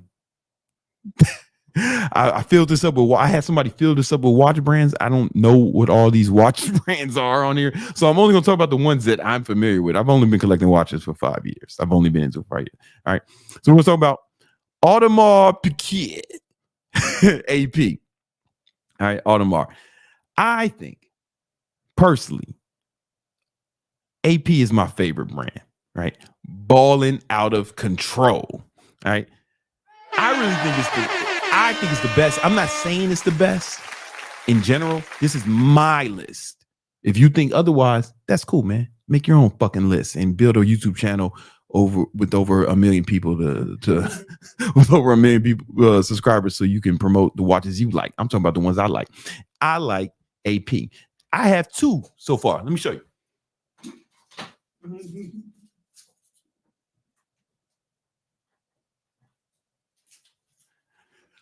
Hey, I want you guys to know AP did not sponsor this video. Nope, they didn't sponsor the video. I'll take the money. None of these brands have paid me. You know what I'm saying? And AP is one of them. So my first AP, this is a Royal Oak Offshore. This is the Alinghi Cup edition. What I like about this one is it's super masculine, but it's also kind of classy and also super tough, right? And it's titanium, so this is light as a feather. So there was a time when I first bought this, I probably wore this every day for like a year, right? I had a Rolex at the time and this watch. These were my only 2 watches, and I wore this all the time. And I love it. I still wear it all the time. It still might be my favorite watch, right? Because it's so light. And I never see this anywhere. I get a lot of compliments from like watch guys when they catch me with it, because the dial is so unique for AP, because it's that Alinghi Cup edition, and there's only been 1,000 of these made. But I like all APs, man. Royal Oaks, Offshores, chronograph. Now I have another AP, and everybody's gonna hate me for this. All the watch guys are gonna hate me for this, but I have a bust down Royal Oak. People are gonna say, hey, don't put diamonds on your watches. Man, listen, we don't do that. Like, people don't put diamonds on their watches. The jewelers do this, and then we buy them, right? You know, yeah, and then, you know, it's going to decrease the value of your watch. Listen, maybe I bought this secondhand though, so like somebody sold this. This was used when I bought it, right? And I know it's not classy. I know you watch guys hate this, but you're not supposed to like it. You know, the person who will buy something like this, he's, how do I put it? Okay, the reason you like this, you buy this, you're probably from the street, you're probably hood. You know, for me, the guy, I grew up like idolizing a lot of guys with this. I think it looks cool, but I grew up in this in a different environment than you, right? You motherfucking suburban nerds. Of course you're not like it. You're not supposed to like it. It's actually not for you. It's the same reason in the 90s you didn't wear FUBU, right? It's because it wasn't for you. Like, this is for us. Now, and you should only buy this if you like fucking big booty Spanish chicks. How do I know that? Because my big booty Latina girl picked this one out. I was going to buy something classy. I got it for my 40th birthday to commemorate the beginning of my midlife crisis. I thought this would be a good start. And I was going to buy something classy, but my big booty Latina girlfriend, she was like, ay, papi, me gusta tango. And I was like, all right, cool. All right, babe. Slap the ass and then pay for this, right? And I love it. I love wearing it. This, you know, you don't wear this everywhere. You wear this when you go to one of them crazy restaurants in Miami or the strip club. That's where I wear this, you know. It's fun, right? If you don't like it, you're not supposed to like it. In fact, all you guys talk on the internet talking about how you don't like this kind of shit, you know, if you motherfuckers liked it, we wouldn't like it. You know what I'm saying? It's kind of like when y'all started saying bling bling. You notice how we immediately stopped? Now y'all the only one saying it. If you want us to stop doing this, all you got to do is you start wearing it. Yo dorky ass not wearing it. We will stop immediately. If I saw yo nerdy ass with one of these, it's just for us, man. You're not supposed to like it. Now, somebody in the comment is thinking of saying, if you got so much money, Why not just get the factory diamonds? Because that's what they do. That's what y'all do. y'all see us doing something, say it's bad, but it's cool when y'all do it. I think Elvis is an example. Everybody hated, like America was calling rock and roll and blues the devil music. But when soon as fucking Elvis and the Beatles start doing it, it's all good, right? Now I see how it works. Don't even worry about it. You're not supposed to like it. Get a regular one. I like AP is my favorite. Let's move on. All right. We're gonna go to Rolex. I think Rolex is baller. Rolex is dope. Dope brand. I got one Rolex. This was actually my first luxury watch. It is Datejust, and it was given to me by my one of my best friends, Derek Moneyberg. And I was working with him on putting together some of the marketing for his first digital. I was working on him with the marketing for a product he was putting out, and it did over $1 million. And as a thank you, he bought me this, and this is a watch I'll keep forever. I like Rolexes in general. My only problem with Rolex, and same thing with AP and a lot of these other brands, is that I go into AP. It's like you. Okay, never mind. I ain't gonna talk about that. I think Rolex is a great brand. I'm looking to. I'm probably gonna get.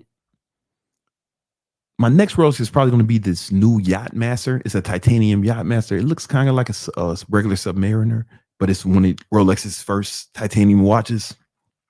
I think that's going to be the next watch I buy. Here's the thing. All my luxury watches are like trophies to me. So I only buy them when I accomplish some kind of goal or some big achievement, right? So this was a year we broke some records in business. This was my 40th birthday. I wasn't supposed to live to be 45. I wasn't supposed to live to be 40. A lot of my friends I grew up with did not, and I was able to do that. So you got to celebrate that. This was my boy's $1 million launch, which was really good. So yeah, I like Rolex a lot. I think Rolex is baller. All right. Let's see what else I got on the list. I'm not going to do all these brands. All right. Let's go. Ooh. Let's go Cartier. All right. Cartier is baller.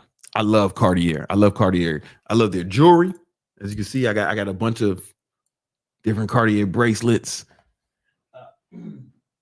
And I love their watches. Specifically, I love the Santos.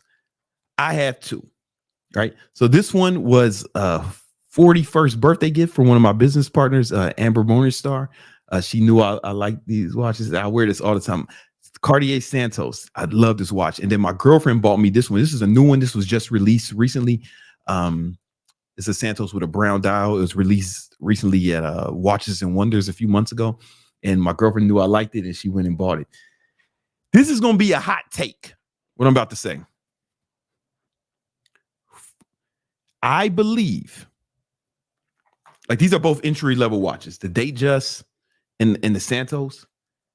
The Santos is way better than the Datejust. If you're thinking about getting a Rolex in like the $10,000 range, I think the Santos is a better watch. Let me explain. One, I think it looks cooler. First of all, I love the bracelet, and they have a system where you can change, a quick release system where you can change the bracelet. Cartier invented that, right? They invented that quick change system, right? So you can put a leather bracelet on this immediately, right? Or I can put a leather bracelet on this one instead of this rubber one. Or you can put a rubber one on this one. You can change it. It's like having more than one watch. It's like one of my boys has a Santos, and he had this bracelet on. And it was white with a gray dial. No, it had a gray bezel and a white dial. And he had this bracelet on, and I was like, "Oh, I like your watch, man. I love the Santos." I seen him again. I was like, "Oh, you got another watch?" Nah, he just had a different strap on it, so you can get more out of it. You get 100 meters water resistance, okay? 100 meters of water resistance, and you get and Cartier was made one of the nerds will the nerds will correct me if I'm wrong. I believe Cartier invented the wristwatch, right? Cartier, in fact, the Cartier Santos is the best wristwatch. I would, if I'm spending $10,000 on a watch, like this is less than $10,000, but if $10,000 is my budget, I don't think a Rolex is better than a Santos, personally. That's a personal thing. But I know some people, Rolex may have a different kind of prestige for people. But I love Cartier Santos. I'll probably end up with a lot more before I die, if I die one day. All right, let's move on to Tissot. Tissot. I'm gonna put this in would buy. How do I know I would buy? Because I bought it already. So this is the Tissot PRX. These watches, these are the chronograph version. These watches cost, I don't know, $1,200. They're super inexpensive. They have they have the quick change system, just like this Cartier Santos. These are automatic watches, chronograph. You can get a version of this watch that's not a chronograph for like $300, and they look super cool. The Tissot PRX. I love it. In fact, I've gifted this watch, a version of it, to many people, and they look super cool. They look kind of like the Royal Oak, kind of. It's similar, but it's not so similar that it looks like a fake Royal Oak. That's what you don't want. You don't want that shit. All right. All right. What did Shorty write? I missed it. Anyway, I'm sure she'll put it back. All right. Let's move on to other brothers. Yo, all right. So Christopher. No, let's not do Christopher. When we're here. Okay, let's go to Casio. Yo. Okay, Casio is not a baller watch, but I really like it. So I almost want to put it here. Okay, I would buy a Casio. How do I know I would buy a Casio? Let me show you. Because I might have more fucking Casios. I might have more G-Shocks than anyone you know. I might have more than anyone you know. And the only ones I really like are this 2100 series, right? Sometimes they call this the Casio. I've actually talked to the brand, and they said they don't like when people call them Casio. So I'm gonna stop doing that after today, at least publicly. But they look something like the Royal Oak. I love these watches. Now, full disclosure, they have sent me 2 watches before in the past to review. I really like these watches, man. I've given so many of these away. I wear them all the time, especially when I'm with like my niece or my nephew or my son, because sometimes I don't want to wear a luxury watch when I'm with them, because don't nobody want to get killed over a G-Shock. And you know what I'm saying? I wear one of my luxury watch and I got to kill someone in front of my niece. She's going to live with that forever, man. So I'd rather just wear something that somebody's not going to do something stupid and risk their life over. You know what I'm saying? But these are super dope. Honestly, I love these watches. I wear them all the time, especially if I'm going to do something really active or something that I'm going to get that I'm going to get dirty doing. Right. So if I wear these at the range, I wear these when I'm riding ATVs, your mama's house, any place that's like real filthy or dirty, I'm probably going to have on a Casio. Or if I'm in the hood, like I took my girl to the south side of Chicago. We were doing something from one of my cousins, and I took her to the south side of Chicago. I was like, hey, listen, you leave she has a Rolex. You leave your Rolex and your jewelry in this hotel room. I know these people. All right. Don't do it. And I was definitely had on Casio, All right. Oh, but there's another Casio I like. So check this out.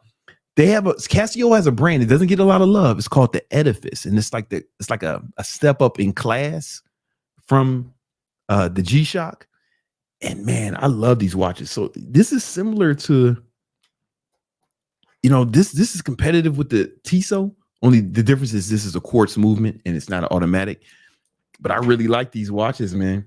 I really like these watches, especially if you're looking for one nice watch that you can wear everywhere, you don't have to worry about. You can wear it with a suit, you can wear it with anything. I think you need to look into the Casio Edifice. Full disclosure, Casio sent me this one, right? I fucks with the brand, they fuck with me. It's a cool watch. If I wear anything purple, I'll probably got this watch on, All right, let's move on.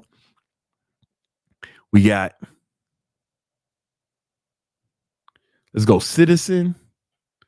I think Citizen is cool, but not for me. They make some cool watches. There's a few that I really like. I think they have one called the Typhoon or some shit. They have one with an integrated bracelet that's similar to the Tissot PRX. And it's really nice, but it's not for me. I think how do you say that word? Tususa? The Tususa. It's a nice watch, but it's just not for me. Maybe I like the PRX better. Oh, again, PRX. If you're looking for a watch under $1,000, I don't think there's much that can beat this. But I can see how you can make the case that some Citizen watches can be competitive. If I can see how someone make that case. They're doing some cool things, and I think at some point it might get to this category. But right now, it's cool. It's just not for me. Let's go Tag Heuer. Let's go Tag. Again, cool, but not for me. I really like some of the new watches that Tag came out with, especially those glass box series, right? The Carreras, those new Carreras they came out with. I like them a lot, but they're kind of small and they're just not for me, man. I'm in this weird place of wealth where something either has to be expensive or cheap. I don't know. It's a weird place. Like, so a lot of these mid-tier brands, like $5,000 watches, they're just not for me. That doesn't mean they're bad. They're just not for me. Like, here's the thing. If I'm gonna spend $5,000 on a watch, I don't think that those $5,000 watches are better than the Tissot PRX. I don't think they're not, 5 times as good as them, even if they are better. Right. And and again, when you're buying luxury watches, it's not just the watch you're paying for. You're also paying for like the status and all that stuff. You don't get the status from the $5,000 watch. So you might as well just get the fucking Tissot PRX or a Citizen, right? Citizen is here, right? You know what? I'm gonna move Citizen here because I would consider it, but I wouldn't consider a Tag because it's in that fucking price range where it's like it's not better than a Tissot or the Citizen, but it's way more expensive. But you don't get the prestige of Cartier, Rolex, and Audemars. So it's like I can never bring myself to buy it, even though I like a lot of the watches. I think a lot of things they're doing are dope. All right, let's go to Breitling. This may sound like a contradiction to what I just said, but I would buy a Breitling. In fact, I've been looking at this chronomat for a long time. They have this titanium chronomat watch that I really like. And I tried it on at the store and I thought about it. I would buy it. It's only like fucking 10 grand. I would buy it, but it's like I'm gonna just be honest with you. I'm in this weird place where I got fucking Rolexes, I got APs, and I got Richard Milles. Is like I don't know how much wrist time it would get. So to spend more than $1,000 on a watch that I don't know is going to get a lot of wrist time sounds, I don't know. It's difficult for me to justify that purchase for me. But I'm gonna put Breitling here because I definitely been considering it. All right, we're gonna go. Oh, let's go Bvlgari. I would buy. In fact, I've been looking I've been looking. Nah, man, I'm gonna move Bvlgari to Baller because of the Octafamicio. The Octafamicio. I might be saying it wrong, but they're fucking dope, bro. They're so thin and they're dope. And I never see nobody with them. I really like the Octafamici. I don't know how to pronounce it, man. I'm not Italian or whatever. Right? The Octafamissimo, the Octo. I really like those. So I'm gonna put it here. All right, Christopher Ward. I would buy because it's cheap, but it looks nice. You get what I'm saying? It's cheap. Like you can get a Christopher Ward for like $1,000. The Christopher Ward 12 is a watch I like. I would buy if they make a chronograph version of the 12. I'm the first person to buy that. Right? The 12 is like their competition with the PRX, right? But it's more expensive and it's not a chronograph. If they make a chronograph, I buy. So, yo, listen, on their Instagram, they follow me. We follow each other. The brand follows me and I follow them. All right. Every post they post, I comment, make a chronograph version of the 12. I think I need all of y'all to go to their Instagram and tell them to make a chronograph version of the 12. I really like it. All right. Let's go with where's Omega on this list? Oh, it's the third row. Where you see it? It's the fourth row. Fourth row? Yes. Where? Oh, okay. Yeah, let's go Omega. Omega.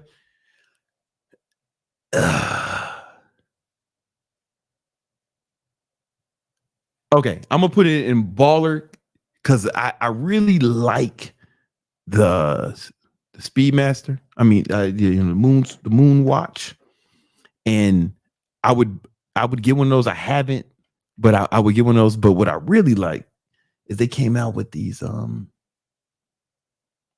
I like the James Bond No Time to Die Seamaster, and I almost bought that a few times, and I almost bought a Planet Ocean chronograph. So they're on the list. I'll probably end up with all three of those watches at some point. All right. Yeah, let's go Hublot.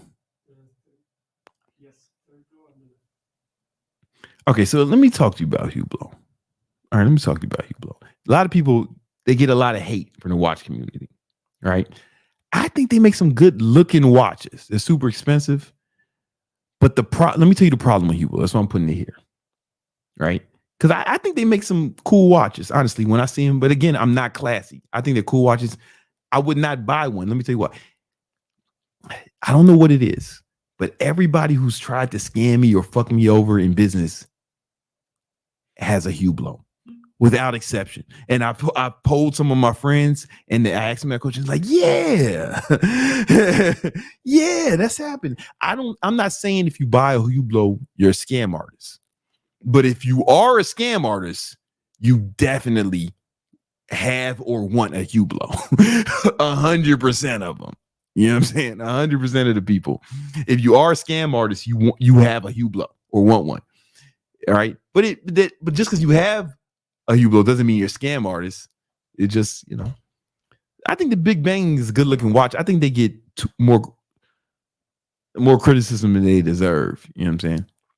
Honestly, personally, but that's just me. You know what I'm saying? What do I know? Timex, cool, but not for me. However, I do have a Timex watch. I just never wear it, but I got one. It's cool. It's cool. Not for me. They make some good watches. Bell and Ross. I would buy under the right circumstances. I think that they make some cool watches. I'm gonna move a little faster through this. Tudor. I would buy Tudor. I thought about buying a few Tudors that came out with a new Pelagos, the racing edition. There's a Pelagos FXD chronograph that I like a lot. I haven't bought any, but I like it. You know, the black. You know what? Here's my thing about Tudor. I don't like the Tudors that look like cheap Rolexes. Right. So some of the Pelagos, the Pelagos FXDs, they don't look like Rolexes at all. Even though it's the same company. Like it's you know, they have the same company. It's owned by Rolex. I would not buy a Tudor that looks like a Rolex. And the Black Bay, if I was going to buy the Black Bay, the only one I would consider is the all black one. Right, the black PVD one, because it doesn't look like anything Rolex makes. Because I just don't like the ones that look like fake Rolexes or cheap Rolexes. All right. Let's go. Oh, yeah. Where's Patek? Fourth. Oh, yeah. Patek Philippe. All right. Patek Philippe is definitely. All right. I'm going to put it at baller out of control for sure.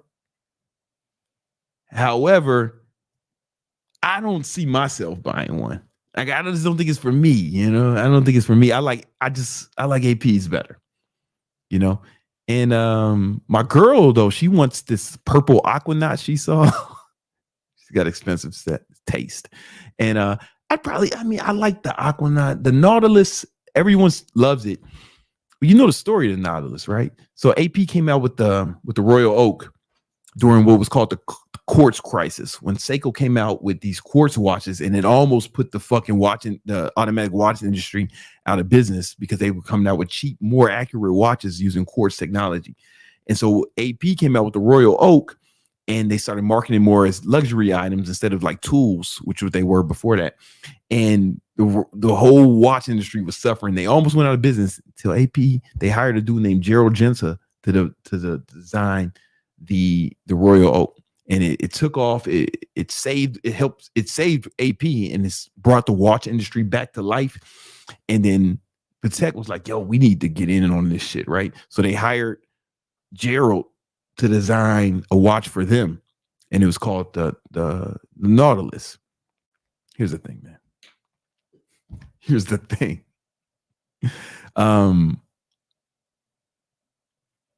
I think that the Nautilus was the design that AP said, no, we don't want that. I think it's sloppy seconds, personally. And it looks like it, man. I think the AP is just a cooler design. But that's just me, man. What the fuck do I know? You know what I'm saying? I like AP more than I like Patek Philippe. I think they're coming out with cooler shit. That Travis Scott AP, not because it's Travis Scott, even if it's just knowing that fucking brown AP is sick. The stuff they're doing with ceramic is sick. John Mayer watch is crazy. I was on a plane with a dude who had the blue ceramic AP. That shit was so hard. I don't know. I just think they're doing cooler shit to me. Right. All right. IWC, cool, not for me. It's like the watches in this, you know, I'm gonna move Timex down a minute, right? But watches in this category, they're good watches. They're just not for me, man. I can't. Watches in that that under $10,000 range, it's just not for me. Most of them. All right, Grand Seiko.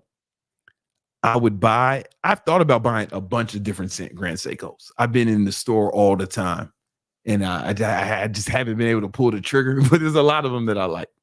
Honestly, there's a lot of them that I like. And there was a limited edition watch I tried to get, but I couldn't get it from it was sold out. But I definitely like Grand Seiko. I like Grand Seiko more than I personally would get a Grand Seiko before I got a Patek Philippe. But I know that's a personal preference. I'm still putting Patek Philippe where they are because of their heritage, right? But I'll take a Grand. I mean, I wouldn't take a Grand Seiko over it. Oh, I don't know what I'm saying. All right. I got Hublot on here twice. That's stupid. All right.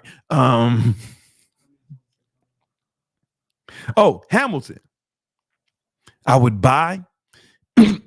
Hamilton is great value for money. In fact, not only would I buy a Hamilton, I have one. So this is the Hamilton watch I have. This is my deep work watch. What I mean by that is this is a watch I put on when I need to work uninterrupted. And it's just, I bought this because, you know, Hamilton used to make the watches for the U.S. military, like during the World Wars and shit. And when I'm doing deep work and I'm working super hard on something, I put on this watch because I'm in a war against poverty. I'm in a war against mediocrity, man. And Hamilton is the best. I gotta go back to America's roots. So this was the watch that the dude used to wear. He wore on that Amazon show, Jack Ryan. He was killing terrorists, you know. And I think I never watched the shit, but it's just a cool watch, man. And I got it off eBay. I think it cost like $12,000 to $15,000. New. I got it off eBay for like $700. It's dope. I like it a lot. It's a chronograph. I really fucks with it. It's super dope. All right. Let's go. Blanc Pond. I would buy, there's one that I want. There's actually one that I want. The Bathyscan. They have one that I want. All right. We got to go to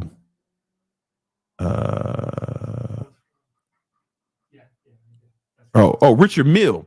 Oh man, Richard Mille's balling out of control, brother. I got one. I got the RM29. Elon Musk had this watch. He used to wear this watch. He says he doesn't wear a watch anymore. Cool. But when he was building Tesla, right after he sold PayPal, he was wearing this watch, and I like it a lot. I think Daddy Yankee used to have that when he was pouring gasolina on chicks. He had this watch. I've seen a picture of Kevin Hart with this watch. This is a good watch. It's simple, but it says the right thing to the right person. I love it. It's titanium and it's super light. I wear it all the time. The watches I wear the most is this AP and this RM. But yeah, I love Richard Mille watches. They're expensive, that's part of it, man. This is a watch. You don't wear this watch to tell time. You wear this watch to tell people how valuable your time is. Anyway, JLC, cool, but not for me. They have a lot of history in the watch making industry, but it's not for me. Where is Seiko? A lot of people like it. It's cool, but it's not for me. It's just not for me. I just think in Seiko's price range, nothing is beating this Tissot PRX. Personally, I just don't think. I think it just crushed everything in that price range. Now the difference between Seiko and Grand Seiko is it's kind of like the same difference between Rolex and Tudor, right? So Grand Seiko is to Rolex what Seiko is to Tudor, right? It's really just their budget-friendly brand, it's their budget-friendly brand, right? And it's fine. Chanel, trash. I would never buy a watch from one of these brands. Where's Hermes?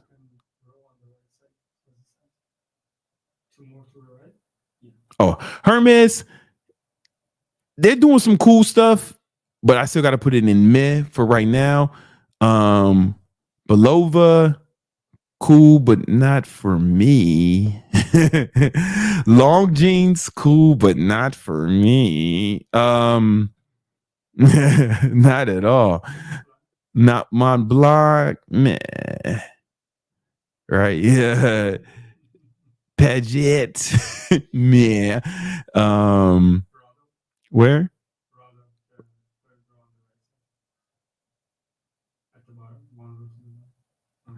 I don't even know this fucking. I don't know these niggas. Let's go. Oh, Studio Underdog. Right, this is a small brand out of London, and I would buy. How do you know I would buy?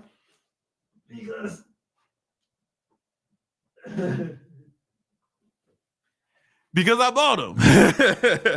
So they had I bought 2 of their watches. This one is dope. This one I bought specifically because I had a suit that it matches. Right, I have a suit. I have a suit this color, the brown, and I like to wear that suit with a shirt this color. So I bought this watch for one suit. It's dope, and I just like this chronograph. This is another like dressier watch I watch, and this is their field watch. I like the brand. It's a small independent brand out of London. They make cool shit. Let's go. What else we got? Zenith. Zenith makes some cool shit, man, but it's just not for me. It's cool, but it's not for me. I'm just something about this $10,000.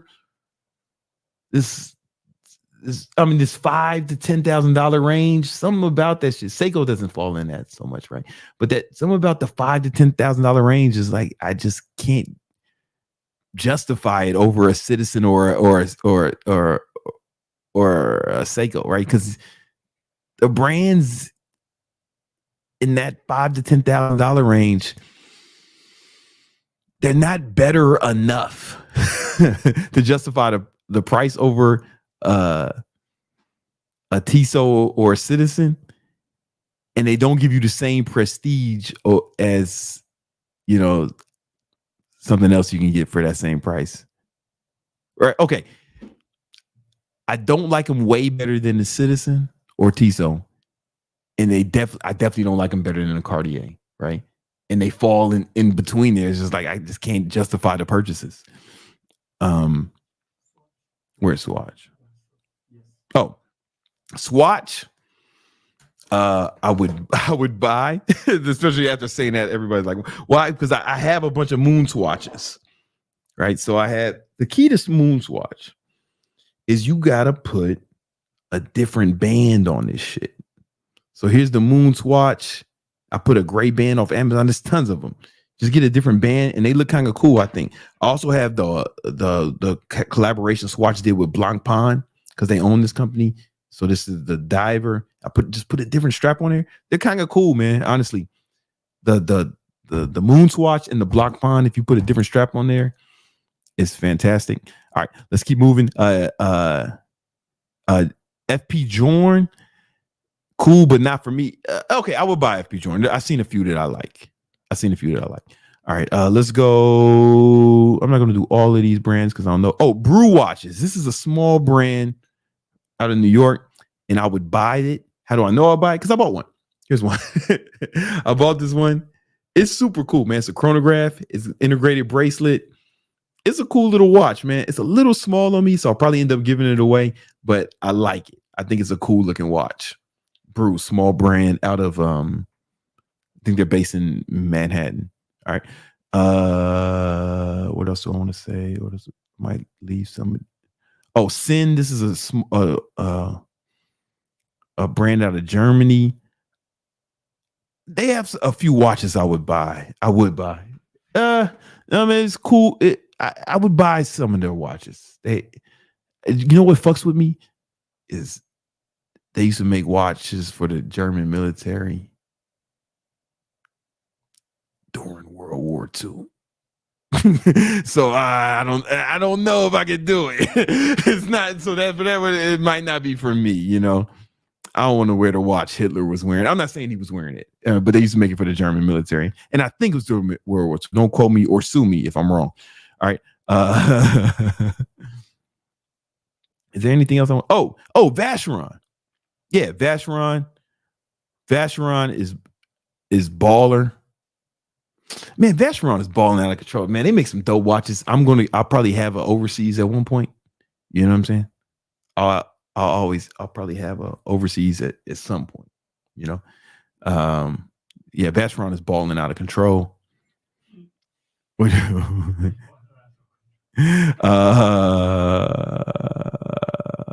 It's Invicta trash.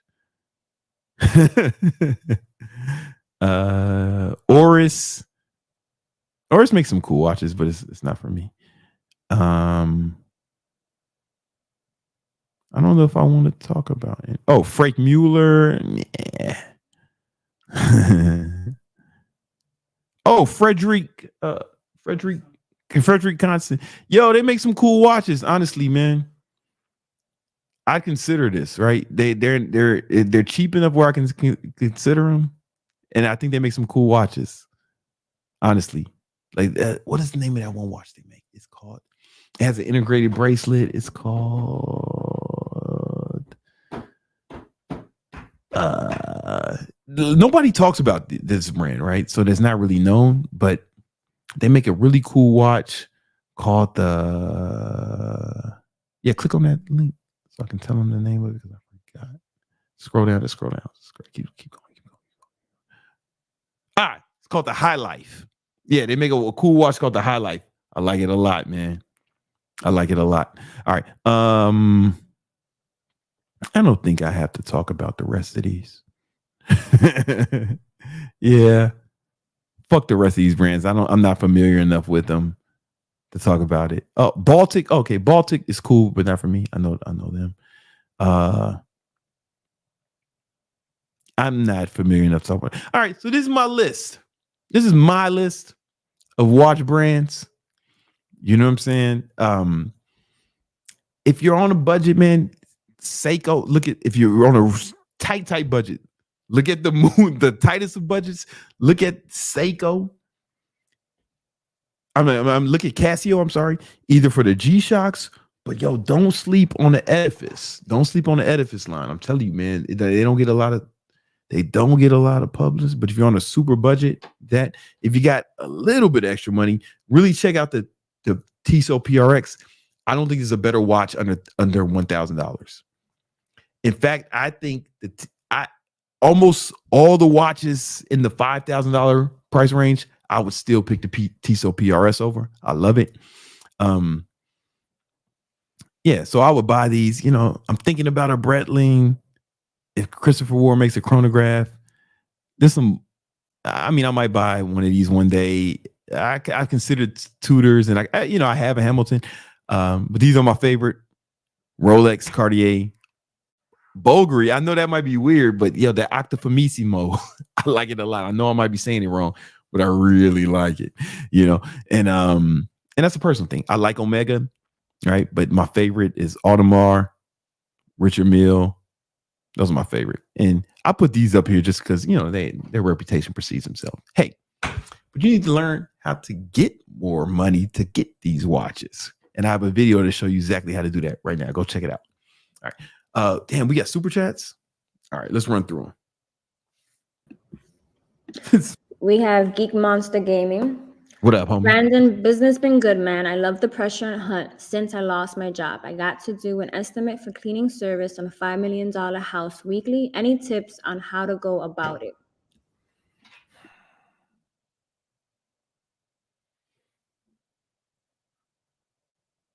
I don't know if I understand the question. That's because he has no commas, no periods, no punctuation. Yeah. Brandon, comma, business been good, man, period. I love the pressure and hunt since I lost my job, period. I got to do an estimate for cleaning service on a $5 million house weekly, period. Any tips on how to go about it? Go about cleaning the house? So any tips on how to go about an estimate for a cleaning service? Oh, listen, bro, I wish I can help you. I don't want to bullshit you. I ain't never did that. So I don't know how to do it, man. I ain't never gave nobody estimate for anything. But congratulations, man. Like, I'm sure you can find that information somewhere. Maybe someone in the chat can help you. I wish I could help you. I don't want to bullshit you. You know what I'm saying? All right. Also, yo, one thing I want to add to this. Yo, the Moon Swatch. This shit is dope. Like, if you want to check it out, the Moon Swatch. This is the Black Snoopy edition, right? I put this shit on a motherfucking Amazon strap. No, this strap is not from Amazon. It's from, I don't know where it is. But this shit is dope. It's like black. It looks super dope to me, man.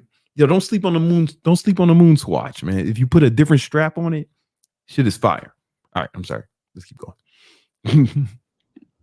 If I was Geek Monster, I would go on TaskRabbit and compare the hourly prices to what he sees for the cleaning service.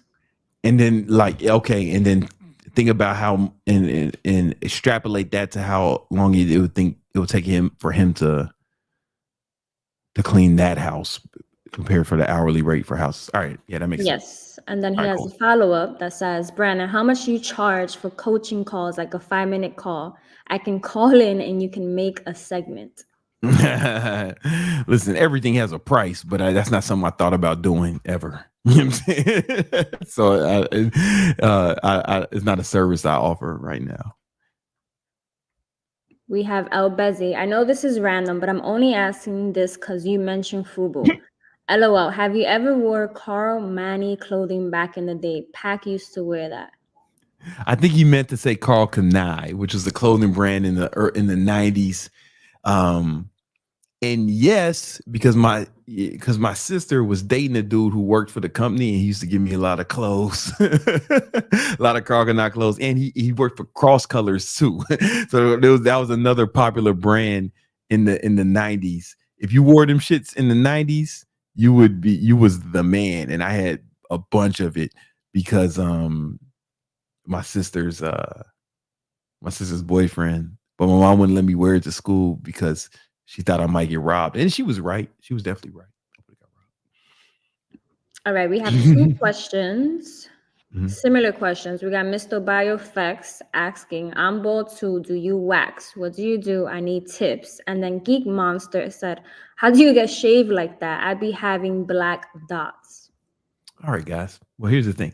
I shave my head every day. So at the same time I shave my face, I shave everything on my head except my eyebrows, right? I shave everything. And the key is to do it every day.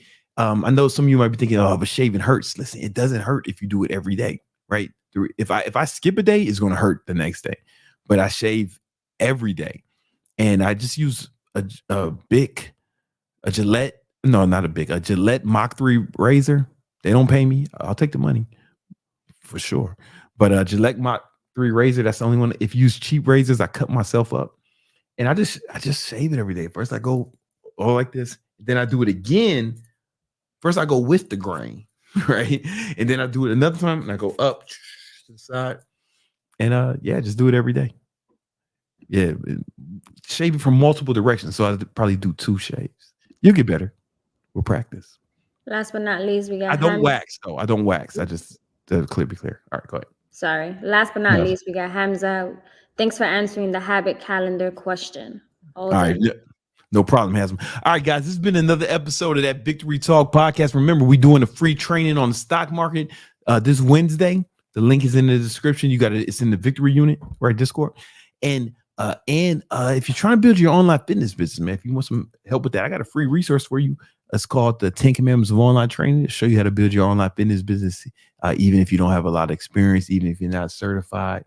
Even if you don't have a big following, it'll put you on the right path. And it honestly, online fit training business might not even be for you. But if you can read, once you go through that book and read it and see if it's even something you want to do at all, because you might not, right? So go check that out. All right. Peace.